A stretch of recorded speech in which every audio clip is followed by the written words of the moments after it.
Miliano Jonathans kembali cedera. Pemain Excelsior Rotterdam ini bahkan baru beberapa menit berada di lapangan sebelum akhirnya ditarik keluar. Apa yang sebenarnya terjadi? Nasib kurang beruntung kembali menimpa salah satu pemain muda berbakat timnas Indonesia, Miliano Jonathans. Pemain yang saat ini membela klub Belanda, Excelsior Rotterdam, harus mengalami cedera saat timnya menghadapi SC Heerenveen dalam lanjutan kompetisi liga. Momen tersebut terjadi tidak lama setelah Miliano Jonathans masuk ke lapangan. Harapan untuk melihat aksinya membantu tim justru berubah menjadi kekhawatiran bagi para pendukungnya. Dalam salah satu situasi permainan, Jonathans terlihat mengalami masalah pada kakinya, hingga akhirnya harus mendapatkan penanganan dari tim medis. Pemain berusia muda itu tampak kesakitan dan tidak mampu melanjutkan pertandingan. Situasi ini langsung membuat para pemain Excelsior dan staf pelatih terlihat khawatir.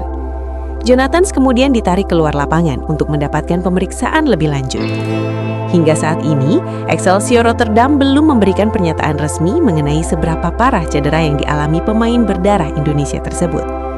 Namun banyak pihak mulai merasa cemas, mengingat Jonathans sebelumnya memiliki riwayat cedera serius. Seperti yang diketahui, Miliano Jonathans pernah mengalami cedera ACL saat masih membela Vitesse Arnhem pada musim 2023-2024. Cedera tersebut membuatnya harus menjalani proses pemulihan yang cukup panjang sebelum akhirnya kembali merumput. Karena riwayat cedera tersebut, para penggemar tentu berharap cedera yang dialami kali ini tidak terlalu serius. Apalagi Jonathans merupakan salah satu pemain muda yang sedang berkembang dan memiliki potensi besar di sepak bola Eropa.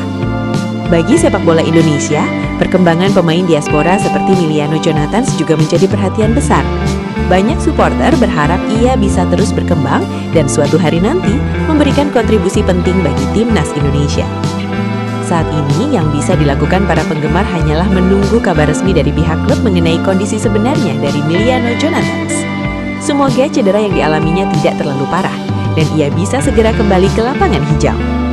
Kita semua tentu berharap pemain muda berbakat ini bisa pulih dengan cepat dan kembali menunjukkan performa terbaiknya bersama Excelsior Rotterdam maupun di level internasional.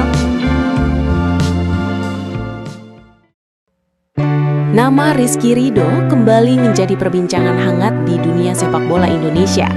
Bek andalan Persija Jakarta ini ternyata sempat dilirik oleh klub dari Belgia dan bahkan dinilai memiliki kualitas yang layak untuk bermain di kompetisi Eropa. Kabar ini diungkap langsung oleh pemilik klub FCV Dender EH, Sihar Sitorus. Ia mengungkapkan bahwa dirinya pernah memberikan daftar beberapa pemain Indonesia kepada tim pelatih Dender untuk dianalisis menggunakan standar sepak bola Eropa.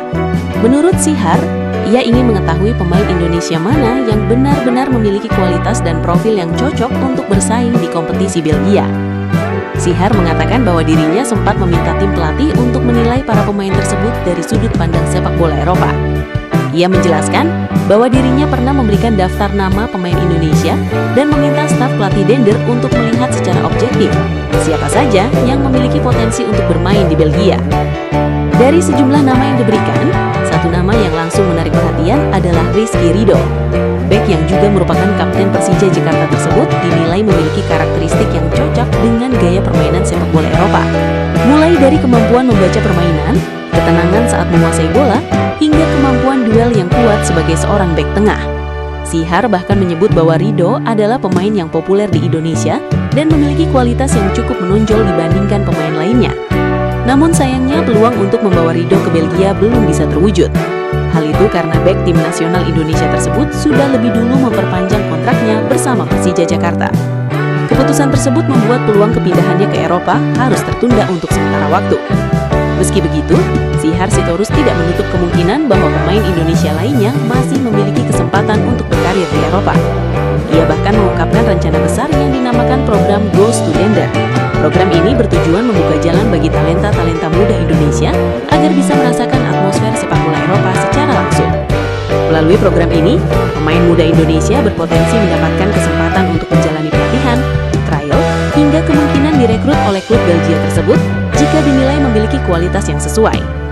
Langkah ini tentu menjadi angin segar bagi perkembangan sepak bola Indonesia.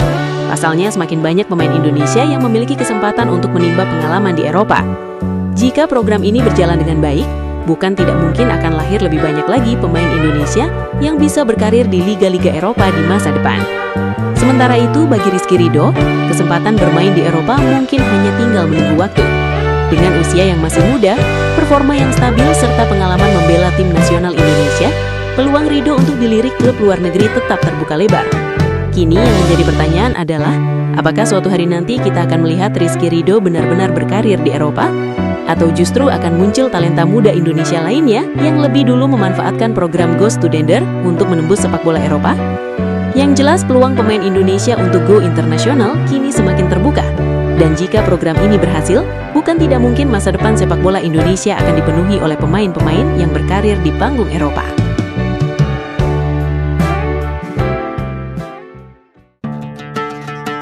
Timnas Indonesia mengantongi celah kecil untuk tetap berlaga di kualifikasi putaran 5 Piala Dunia 2026 Playoff Konfederasi. Indonesia memanfaatkan situasi darurat yang melanda negara-negara pesaing di zona Asia.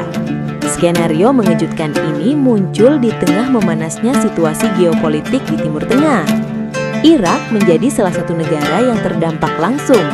Penutupan wilayah udara serta berbagai pembatasan perjalanan membuat persiapan tim nasional mereka menjadi jauh lebih rumit. Pada tanggal 31 Maret, Irak akan memainkan salah satu dari dua final playoff antar benua melawan pemenang semifinal antara Bolivia dan Suriname. Leg terakhir Piala Dunia ini akan berlangsung di Meksiko, tempat tim nasional Irak hanya dapat mencapai dengan pesawat. Namun karena perang, wilayah udara Irak ditutup, sehingga masih belum jelas apakah para pemain dapat meninggalkan negara tersebut. Selain itu, beberapa kedutaan Irak ditutup, sehingga menyulitkan beberapa pemain dan anggota staf pelatih dan medis untuk mengajukan visa tepat waktu. Pengamat sepak bola, Justinus Laksana, memicu kabar ini setelah ia menyoroti penutupan wilayah udara atau airspace di kawasan Timur Tengah akibat konflik bersenjata antara Iran dan negara-negara sekitarnya. Ia mendesak PSSI agar segera bergerak cepat melakukan investigasi dan lobi ke pihak terkait, termasuk FIFA, guna menjejaki kemungkinan Indonesia mengisi slot tersebut.